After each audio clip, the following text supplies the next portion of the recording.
Today I want to talk about the social media platform Tick-Tock. I am testing Tick-Tock to see if there are any free marketing opportunities there for me that may help me move my stuff for sale. The Gentleman's Guide to Flirting book that's out now, the second book that's coming out a little later this year, and other merchandise and other ideas I have down the road. So while I was checking out everything, I started to wonder if Tick-Tock might be useful for you guys for your dating related endeavors. So today I want to take you through what I found out about Tick-Tock and run through what I feel are some of its good and bad points relevant to our topic of flirting and meeting with and connecting with great ladies out there. We'll dig into this important topic after this quick word from our sponsor.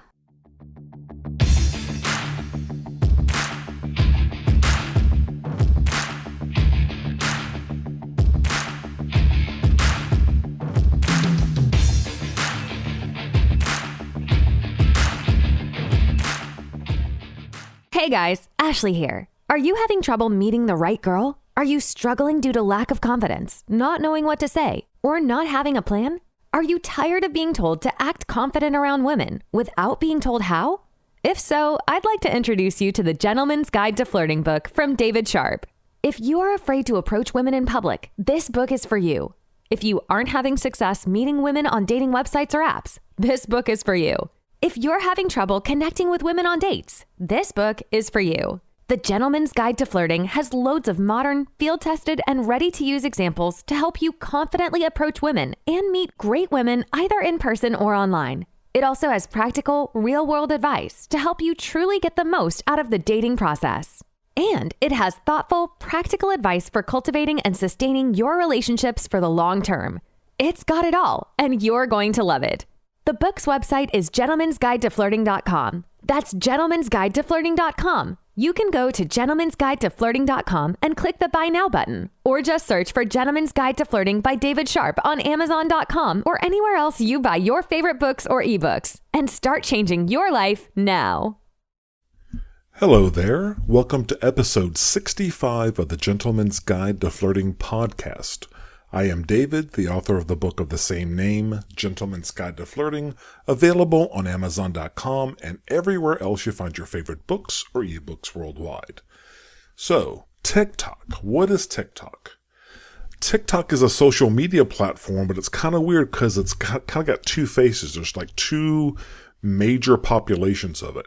You've got the Tick-Tock that's available in the West, largely outside of China. And then you get the form, kind of like the original form that's available within mainland China. And that's called Douyin. It's spelled Douyin and pronounced Douyin. So you got Tick-Tock that most of the listeners for this podcast would be able to see because they live outside of China. And for the listeners that are in China, you know it as Douyin. So basically, Tick-Tock, which is what we're talking about today, it's a video sharing oriented social media service owned by a Chinese company named ByteDance, B-Y-T-E Dance, B-Y-T-E-D-A-N-C-E. Now, to be clear, Tick-Tock isn't a dating site. So why on earth am I talking about it here? I think it's interesting. And like I said in the introduction, I've been exploring Tick-Tock because I'm trying to figure out, as I try to organically grow the listenership for this podcast and sell my stuff, basically, sell my books, sell my merchandise, so those other kind of things. I'm trying to figure out if all the major social media platforms are usable in some kind of way for me to achieve that growth organically. So I've been looking at Tick-Tock recently. Tick-Tock basically is used to create what are called short form videos. And again, like I said, it's not a dating site and it's not porn related. It's generally speaking, if you just go browse the content on Tick-Tock, you'll see a lot of people, dancing. There's a lot of comedy stuff, content there to make you laugh. There's some educational stuff. There's a lot of people there like showing their crafts, showing their hobbies and interests, that kind of stuff. The videos themselves cannot be very long. I think the minimum length is something around 15 seconds, and the maximum today as I record this, which is the 5th of September 2021, the maximum is 3 minutes. That maximum used to be 60 seconds up until around July 1st of 2021. So if you thought the maximum was just a minute, maybe you haven't uploaded anything in the past several weeks or so. On July 1st, 2021, the maximum was increased to 3 minutes, which is a little easier to go and express yourself in there. TikTok and Douyin have almost the same user interface, but people on one platform cannot access the content on the other platform. There's like political and cultural reasons for that. Basically, the two I want to call them like sister social media projects, TikTok and Douyin. Their servers, their supporting infrastructure and plumbing, they're all based in the markets that they serve. Douyin's servers and infrastructure would be in mainland China, and TikTok's would lie outside of China for privacy and legal and other reasons. Basically, TikTok's got an enormous user following, a user base. According to Wikipedia, as of October 2020, TikTok's number of downloads was over 2 billion worldwide, so that's great. Now, in terms of the breakdown, like the demographics of the TikTok user base, from a global perspective, the numbers I could find were 44% of TikTok users are female, and that leaves 56 are male. TikTok's user base tends to slant more towards younger folks, including children. The statistics I found on Wikipedia said 41% of its users are between the ages of 16 and 24. So that's something you gotta bear in mind. That's awfully young, 16 and 24. And among those people, 90% say that they use the application on a daily basis. So you're stepping back a second here, you've got a very rapidly growing and popular social media platform, TikTok, that is of enormous appeal to very young people, and it doesn't seem to be showing any signs of cooling off. So that's kind of where it fits into the social media space. Before I dive into some of the details and my opinions on how TikTok works and its good points and bad points, I want to talk briefly about how does TikTok make money, because I think that's a critical consideration when you are deciding to participate in something online or on the internet or not. Because like we talked about in episode 64, the one right before this one, if a product is free online, you should probably consider that you're the product, your data is being harvested, or something about you, your lifestyle, your internet usage, your shopping habits are the thing that's being monetized. These companies aren't putting up a lot of money for purely utilitarian purposes to give you really fun stuff to do online. They're businesses, and they're monetizing you in some way. So for TikTok in particular, it looks like TikTok, at least the Western version of it, makes its money off of licensing deals, serving up ads, and in some cases, according to its worst critics, very aggressively collecting your usage data, including how you use the keyboard, doing some very aggressive fingerprinting of your privacy information and how you use the internet and the type of things that you say. If that's not something that bothers you, that's perfectly fine, because that's exactly what Facebook and YouTube and Google and some others do. They're just trying to monetize your life almost. I don't want to sound too negative about it, but that's kind of how it is. So if you're not turned off by that, we can get into some of the good points and bad points of using TikTok. I'm not saying you should or shouldn't use TikTok, and I'm not trying to convince you. I'm just trying to share what my experiences were there, and then you use that information to make an informed decision. So what are some of TikTok's good points? First of all, it's free. There's no cost to use it whatsoever. There's ways to spend money on there, but you don't have to do that to be able to enjoy most of TikTok's features. So it's free, and there are loads of people on there, like we mentioned earlier. The number of downloads is over 2 billion, and there's likely millions of users on TikTok in your own country. But there are both good and bad people there, just like anything else. There's some very good people, there's some very bad people, and people across the entire spectrum, really. You just got to go and manage that. That's just how life is. One thing I need to point out and put this on my list of good points is people tend to be on the young side on TikTok, like we talked about in the demographic information before. So I guess if you're a young man, then then your matches for folks in your age range are more plentiful, more likely on TikTok. But if you're older than that, I think the primary age range for like 41% of the users was 16 to 24. So if that's you, that's great. But if you're older than that, that means that 59% of people are older than 24. I don't think there's a lot of children you'll find on where I'm going to suggest you spend your time on TikTok, not messing with children, obviously.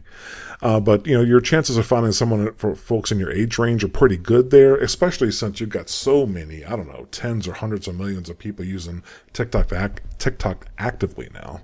I saw people of all ranges on TikTok during my explorations there. So again, don't be shy about having a look around TikTok if it piques your interest.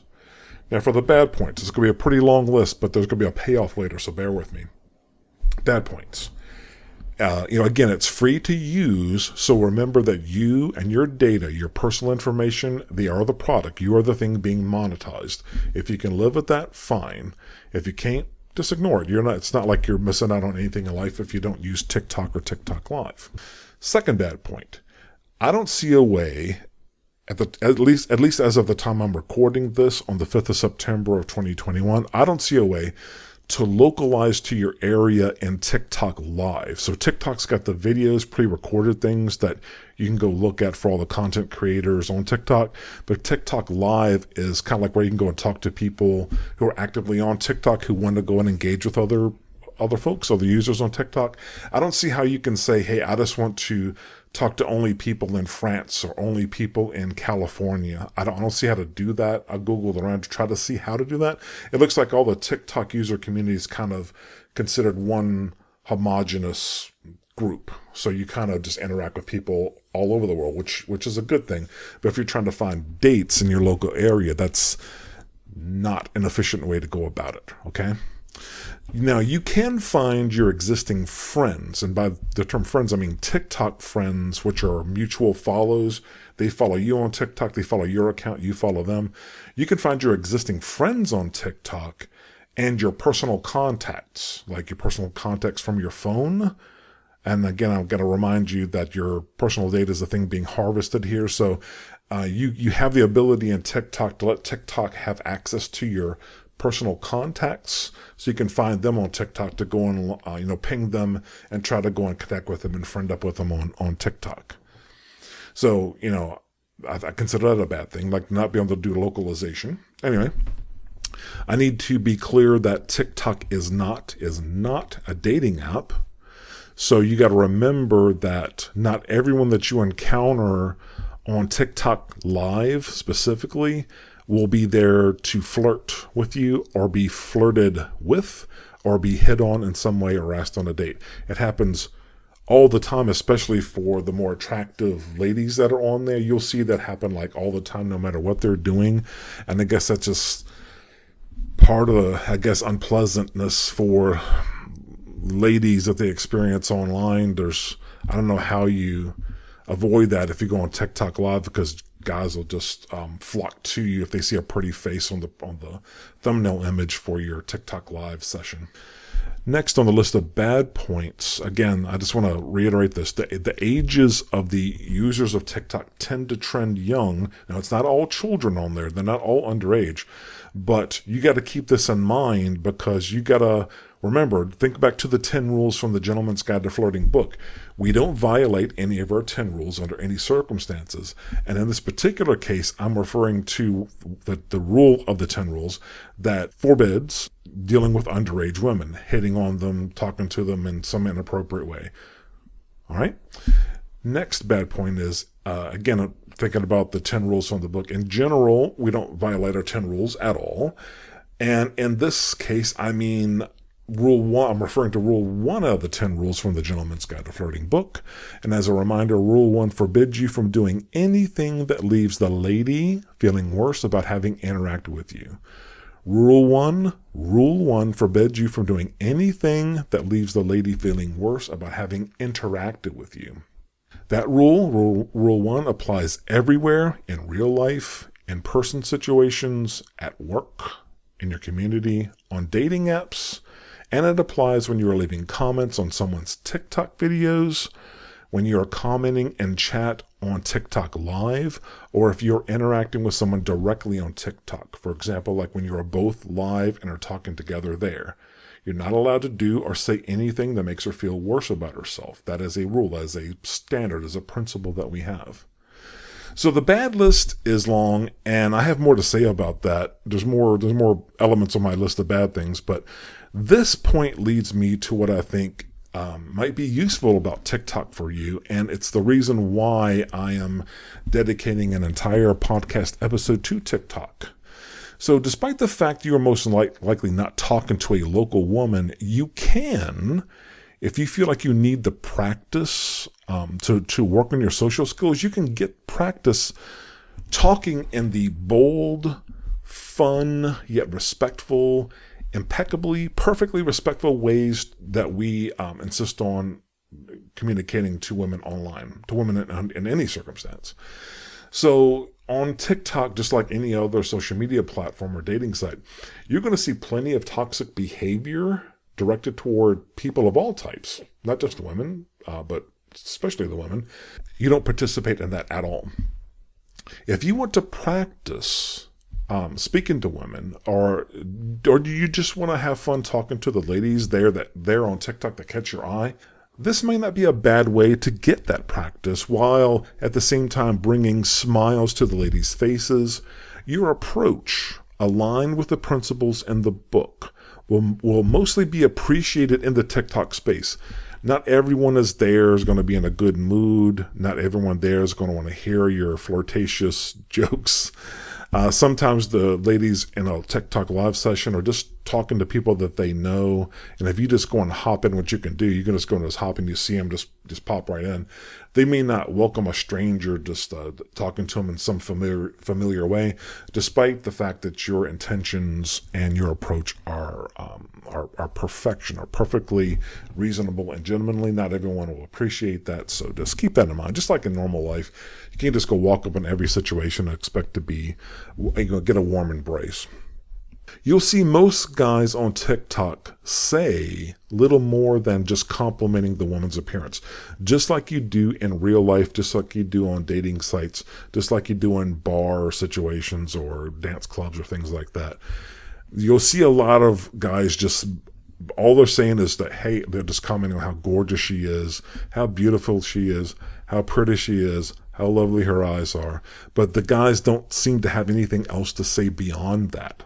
So that's a huge problem. It's one of the reasons why I wrote the Gentleman's Guide to Flirting book in the first place. If you suffer from the same problem, like you just can't move past just giving her the compliment, because the lady may appreciate having someone make a light compliment about her appearance, but you can't just keep going over and over that. And she's not going to just fall over with her legs spread open if you just tell her she's pretty enough times. It's not how that works.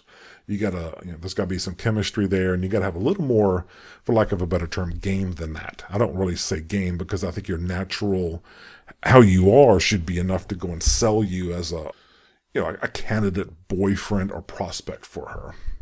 Anyway, using the approaches from the Gentleman's Guide to Flirting book, you can give her a light compliment, and we do that a lot in the examples in part 2 and part 3 in the book, as you've seen in your copy. But you also need to be able to say something else that catches her eye on TikTok, something that brings that smile to her face that you legitimately earn, or something that earns a full, genuine laugh.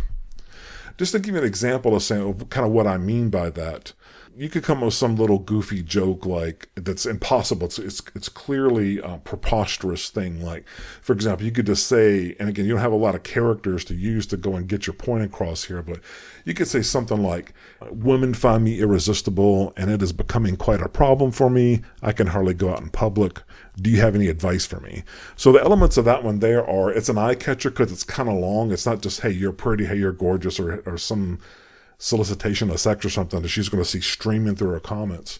So you got this preposterous opening. Women find me irresistible. There's no extra words in that. There's no, you're not rambling on or anything. women find me irresistible, then you build on it, and it's becoming quite a problem for me. I can hardly go out in public. So you use up as much of your 150 characters as you can on that. Then ask her for advice, because who doesn't like being asked for their advice? Even on TikTok, if they got a quickly scrolling chat session with several people in there just talking about all kinds of random things, this will catch her eye because it's longer and it's a little funny. If she's got a good sense of humor, that one might work. There's some other things you can say to her that are compliments, that aren't creepy, that may get her attention and just get her talking. Something that gets that it's a question that is designed to get more than just a yes or no response. Here's an example. You could say, your skin is perfection. Who doesn't want to hear that? Because it's a reflection on your diet. It's a reflection on how you're managing your health. Your skin is perfection. There's no extra words. It's just 4 words and it's great. Then you could say, what is your secret? ?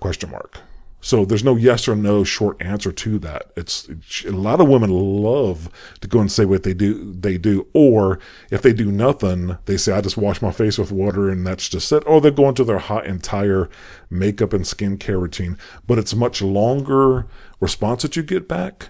And you may be able to go and find hooks or other things in what she says back to you that you can use to go ask further questions. So for TikTok chat, that's not like super great, but if it's just a few people in her chat session, you could probably continue a conversation with her, just using your TikTok identity to her live. But do you see how this might work in real life, or on just like on a one-on-one conversation through a video chat? You give her some really nice, non-creepy compliment, then ask her, how does she pull that off? It's not bad, huh? Another one, if you'd have absolutely nothing to go on, like all you did was just go find a picture on TikTok Live that looked appealing to you, double-clicked it, and boom, there you are in her live. And you don't know jack shit about her, don't know anything about her. All you want to know is you want to hear her talk. You could try something that's more general. This is kind of like something that you could use like just in a general social or party situation, or just amongst your friends. Try this one. Just consider this one. What 3 words would you say describe you best? What 3 words would you say describe you best? You'll see if you use that one, I suggest you try that one in a lot of circumstances, because she can't say yes or no to that. She can ignore it and say nothing. It really gets people to think, because a lot of people don't go around with just like a 3-word response that they think encapsulates who they really are and how they want to come across and how they portray themselves. So it's a really good one. It'll be interesting to watch her think and see how she handles that. You'll get to learn some stuff about her, and it'll also, depending on what she says back, it'll give you other ways to go on to continue that conversation. So see how you can use TikTok for this. Go and try it. What 3 words would you say describe you best? Try it. And to see what you get, and then think about incorporating that into your rap, into what you say when you're just meeting a lady in person or on a dating site. Just try it. It's not a bad one. And also be prepared for her to reflect that sucker back to you. She may answer what 3 words describe her best, but she may come right back at you and say what 3 words describe you, sir, best. So be prepared to show yourself to best advantage and have those be able to describe yourself similarly. Thinking of reusing, on the subject of reusing like kind of party kind of conversation starter questions, if she's on her live in TikTok, on TikTok Live with someone else, it could be 2 or more, 1 or more person, right? She's there with another person, or it could be 3 or 4 people in what you see on screen, or you could tell that they're in the room with her. Just ask her to say, for both of you, or for all of you, if there's 2 people, for both of you, what do you like best about the person next to you? Got it? For both of you, what do you like best about the person next to you? That'll get a thoughtful, they got to go interact there. They'll think it's fun. And you'll get to go and learn something about both of them, from the perspective of someone who's either a relative or a close friend. See, that might work too, right? You can also go another way with it in terms of delivering a compliment and then throwing some weird off-speed pitch. I'm using an American baseball analogy here, an off-speed, not a straight fastball, an off-speed curveball. Here's one for you. If her eyes are some kind of like gray or blue or green, you could say, your eyes are a lovely blue-green color, like a Walmart bag. Now, I don't know if everyone on this listened to this podcast knows what a Walmart is or a Walmart bag is. But they used to be like this really weird looking bluish green color. And this could be seen as an insult. It's kind of weird. You got to have your confidence together to go and do this one. But you just thrown this into our chat, and it's a good eye catcher. Your eyes are a lovely blue-green color, which is inarguably a compliment, but it's not too heavy. It's not creepy. But then, like a Walmart bag, if it's someone in the United States or some places Walmart's very prevalent, it'll catch their eye. They may be shocked. They don't understand what you're saying. They know you're full of shit, but they've never heard this before. So it's a mix of a boosting, elevating compliment with a little zinger on the side that should be able to draw a laugh and a smile. And she may not answer back because there's really nothing to say to this. There's no yes, no to it. It's just a way to draw attention to you and hopefully draw a genuine, well-deserved smile from her. Anyway, back to the bad points of TikTok. Filters. When you're recording live on TikTok, or recording on TikTok in general, just like a number of other social media applications, the ladies may be, or people may be using filters. So you may not be seeing exactly what she looks like. There may be the differences in coloring for the eyes and complexion. Her appearance may be radically different when she's using a filter compared to just in person. So I don't think it's necessarily a problem. It probably makes it a little more fun for people going live. So if they have any insecurities about their appearance, they can kind of use the filters to mask those away. But you need to be kind of aware of that's there. One technical, I want to say it's under bad points, but it's just a fact. To go live on TikTok, meaning to have the ability to go live on using TikTok's live feature, L-I-V-E live feature, you need to have at least 1,000 followers and you have to be over 16 years old. Okay. So you may encounter like children on there, like you can tell by the voices, they're like nowhere near 16 years old, but they won't show their faces on TikTok because I think TikTok will shut them down or people will report their accounts because they're violating the terms of service. And for good reason.